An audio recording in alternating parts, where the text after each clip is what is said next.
Di video kali ini kita mau membahas gear yang cukup menarik buat dibahas.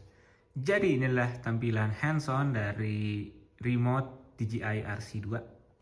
Di bawahnya ada slot microSD, USB Type-C, dudukan buat stand. Di atasnya ada tombol shutter buat foto. Kemudian ini antena. Nah gitu penampakan depannya seperti ini. Kemudian ini buat trigger nunduk dan dongak ya. Ini buat zoom in dan zoom out gitu. Ini buat gripnya terbuat dari silikon karet, cukup enak juga dipegangnya gitu. Untuk tampilan fisik dari DJI RC2, kalau kita bandingin sama DJI RC N3, ini lebih tinggi dan buat lebarnya sih sama ya. Tapi kan kalau DJI RC N3 nanti ditambah HP lagi nih ke atas nih. Kita tarik ya.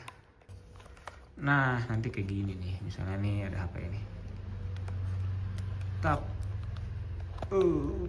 nah kurang lebih kayak gini nih tampilannya.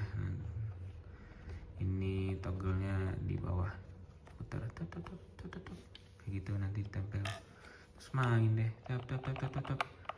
Ya itu aja paling bedanya dari fisik dan jangkauan, karena ini remote paling oke-nya dari DJI. Jadi klaimnya ini bisa terbangin kontrol drone tuh paling jauh. Nanti kita juga coba pakai DJI Neo 2 yang itu. Dan juga yang seru adalah kita bakal compare dengan ini adalah remote bawaan dari Potensic. Nah ini dia masih pakai HP juga. Mana ya tadi ya HP gua?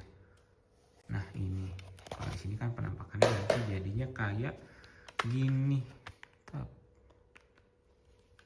Kok susah? Oh, ada antenanya, lupa belum dibuka. Nah, gitu. Di sini ada aplikasinya, connect ke Potensic Eve. Terus connect deh sama drone-nya. Kita pakai Atom 2. Ini dia. Nah, kita juga udah ambil footage-nya. Nanti kita bakal compare seberapa jauh, mana yang lebih jauh. Apakah betul klaim-klaim dari orang bahwa potensi lebih jauh, atau ternyata DJI bisa lebih jauh ketika dipasangkan dengan remote RC2? Mari kita coba. Tapi sebelum itu kita mau bahas dulu dalamannya. Kita nyalain. Sekarang udah dapat update firmware versi 10. Jadi udah cukup enak nih buat bahas fitur-fiturnya. Ada suara buting kipasnya di sini. Yap, seperti itu. Dan di albumnya ini karena tadi udah ambil footage-nya sih. Ini bekas pemilik sebelumnya ya. Habis liburan kemana nih? Kita intip ya. Terbang di mana ya? Kayak lagi berwisata gitu ya. Di Jepang, I think, atau di mana? 2026 bulan 3, masih baru ya.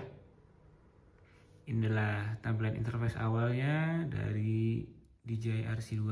Di sini ada tutorial kalau kamu masih pemula. Gitu. Ini operating sistemnya Android. Nah, kayak HP ya. Tapi dia di lock hanya untuk buat nerbangin drone. Ada produk aftermarketnya juga yang bukan dari DJI, dia bisa jadi HP beneran, main game atau sebagainya. Ini adalah tampak belakangnya, ada trigger tombol C2 dan C1. Nah ini untuk kode produksi dan lain-lain. Balik lagi ke tampilan depan, dan inilah antena yang dibuka ya, kalau mau pakai dibuka terus diputar. Nah begini nanti penampakannya. Kemudian di sini ada simulator. Nah ini yang bikin ngiler ya. Jadi ini kayak game gitu ya. Tapi kan nggak bisa di HP, karena kalau di HP ya touchscreen aja. Tapi ini bener-bener bisa dipakai toggle-nya nih. Misalnya cobain imersif di pantai nih ceritanya. Taruh aja drone-nya di situ, kita terbang. Naik. Home point updated. Nah gitu ya teman-teman. Ini kita ceritanya lagi pakai DJI 5 Pro, dimana dia udah ada obstacle sensing, jadi kalau ditabrakin ke bangunan dia nahan. Oh ternyata tidak ya, belum dinyalain. Ah iya, itu ada replay crashnya. Oke, skip aja. Nah iya, obstacle sensingnya dimatiin. Misalnya kita nyalainnya ke bypass, maka kalau kita nabrak bangunan dia akan ngerem sendiri. Misalnya kita take off, naik, maju, geser kanan. Nah kita ceritanya mau nabrakin ke mercusuar ya, bawa dikit, dar, ngerem. Nah kan nggak mau dia,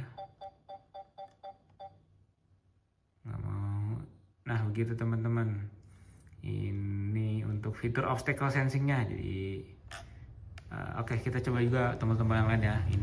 Nah ini buat nunduk, terus ya ini buat dangaknya, ini buat ambil foto, cekrek. Nah ada suaranya. Ini buat zoom in ke kanan, ke kiri buat zoom out. Ini buat record, gitu. Ini buat return to home, klik tahan lama. Nah oke, kita cancel. Ini ceritanya lagi pakai mode sport, jadi kalau maju dia kenceng.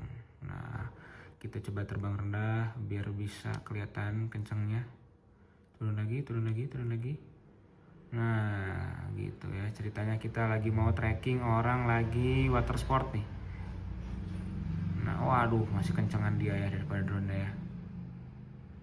Tap tap tap tap tap tap ya, seperti itu kurang lebihnya. Kemudian di sini ada ya fiturnya standar. Oke, itu sekian untuk simulatornya. Kita exit. Nah kemudian ceritanya kita mau binding dengan drone yang ada. Di sini ada DJI Neo 2. Oke, caranya connect to aircraft, klik. Nah kemudian di sini ada beberapa perangkat yang kompatibel, yang pastinya perangkat DJI ya. Mini 4 Pro, Mavic 4 Pro, R3 Mini. Oh iya, additional information, kalau buat Neo 2 terbang pakai RC itu harus tambahin transceiver ya. Ini dapat kok kalau beli bundlingnya yang sama remote yang biasa nih. Ada di sini. Aduh, pencet lagi. Nanti dia dapat transceiver buat terbang pakai RC. Begitu. Ini terangnya juga mantap banget di outdoor. Ini bisa di max, tuh di kamera ada silau pasti. Bisa screen recording juga, bisa connect wifi buat update firmware, bisa connect bluetooth, airplane mode entah gunanya buat apa, mute, screenshot buat ambil foto, notifikasi buat ya entah juga, karena nggak bisa download aplikasi di sini ya. Ada fitur yang cukup menarik yang eksklusif di DJI karena penggunanya banyak. Jadi di Bandung pun, tidak hanya Bandung, tapi hampir seluruh Indonesia juga sudah banyak yang kasih fly spots. Jadi rekomendasi tempat-tempat yang cocok buat terbang drone gitu. Ini misalnya Tugu Simpang 5, atau kita juga bisa lihat listnya langsung di sini. Nah, di scroll aja. Ini titik buat terbang dari alun-alun, dari rumput-rumput di alun-alun tuh. Ada Simpang 5. Terus ini Tugu Bandung Lautan Api di Tegalaga. Di sekolah juga ada. Ini dibikin user sih gitu. Ada juga yang kasih review, misalnya mana ya, ulasan ini terbang pagi kalau cuaca cerah bisa dapat sunrise. Warna oranye ini adalah warning zone bandara ya, karena di sini ada Hussein. Ini juga tempat kita masih kena warning zone, dan ini sangat luas sampai sekota Bandung dibikinnya warning zone-nya. Ini dari paling bawah paling selatan nih, di sekitar Sumarekon Bandung atau Masjid Raya Al Jabar. Dan titik paling baratnya itu adalah di sekitar IKEA Padalarang ya. Mana dia? Nah ini ya. Nah, IKEA dan Wahoo. Begitu. Dan sekeliling Bandung udah banyak ya yang ngasih rekomendasi buat terbang. Ini daerah Lembang juga lumayan banyak. Misalnya di Tahura juga ada nih. Ambil cek satu ya. Di mana nih? Di Green Hills. Yap. Kita coba terbang ya. Nah kebetulan kita udah ambil footage dari siang juga. So check this out. Nah ini adalah RC displaynya. Bisa kelihatan. Ini di distance-nya 379. Kita udah kehilangan sinyal tuh, bisa lihat di kanan atas. Sinyalnya udah merah ya, kedip-kedip. Hasil kita naikkan buat cari sinyal. Bagai peribahasa sambil menyelam minum air, kita juga sambil mengetes drone, kita juga mau meliput suasana terkini di pesisir Jalan Pasir Koja. Jadi sepanjang jalan ini adalah dilakukan penertiban bangunan liar oleh ya KDM ya, Gubernur Jawa Barat. Jadi sekarang bisa dilihat dari citra di atas langit ini bahwa pinggir-pinggir jalan ini banyak puing-puing bangunan bekas perobohan yang dilakukan hari Rabu ya. Ini kita ambil di hari Sabtu siang. Dilihat masih banyak puing-puing bangunan yang belum diberesin.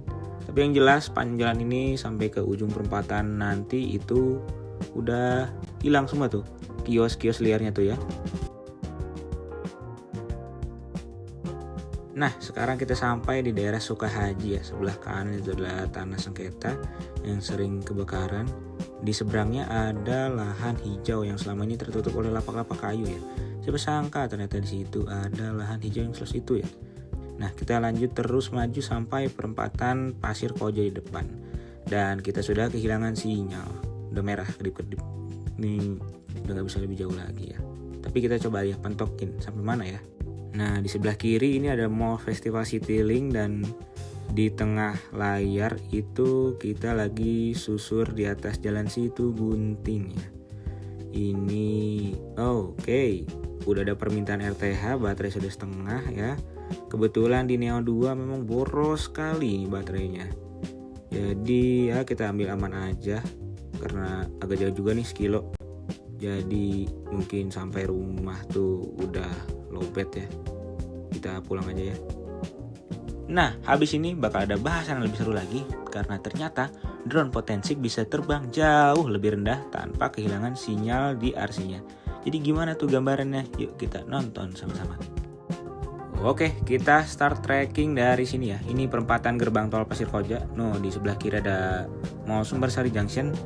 Kita akan berotasi ke sebelah utara. Nah, kita akan samain jalurnya sama kayak di DJI tadi. Tapi kita coba terbang lebih rendah lagi ya teman-teman.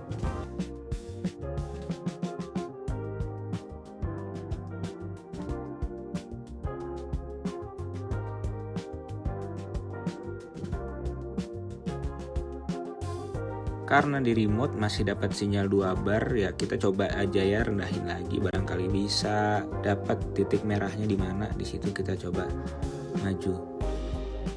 Ya karena lebih rendah, lebih detail ya, DJI udah nggak bisa lagi terbang serendah ini. Hanya Potensik yang bisa ya. Dan di sini bisa dilihat sebelah kanan itu adalah daerah Sukahaji yang penuh dengan puing-puing bangunan berserakan. Seberangnya itu aku pun baru tahu ternyata itu adalah lahan hijau ya. Selama ini tertutup lapak-lapak kayu soalnya. Ya siapa sangka di pemukiman yang sepadat ini ada semacam kebun-kebun. Tadi tuh kayak sawah ya kalau dari atas tuh. Ternyata didekati ya begitulah, bukan padi teman-teman. Di sini terlihat ada orang yang lagi ngumpulin puing-puing bangunan, ada yang lagi bongkar muat kayu. Ya itu juga entah ya apakah nanti dibangun lagi atau ya kan ini hanya penertiban di awal ya, nggak tahu ya tindak lanjut ke depannya, belum ada kabar juga. Tapi ya kita kembali lagi ke konteks drone ini, kita coba bikin sudut yang paling patah, nunduk 90 derajat ke bawah. Dan beginilah tampaknya. Rendah ya, ini rendah banget sih. Dari jarak 1 kilo terbang serendah ini cukup impresif teman-teman.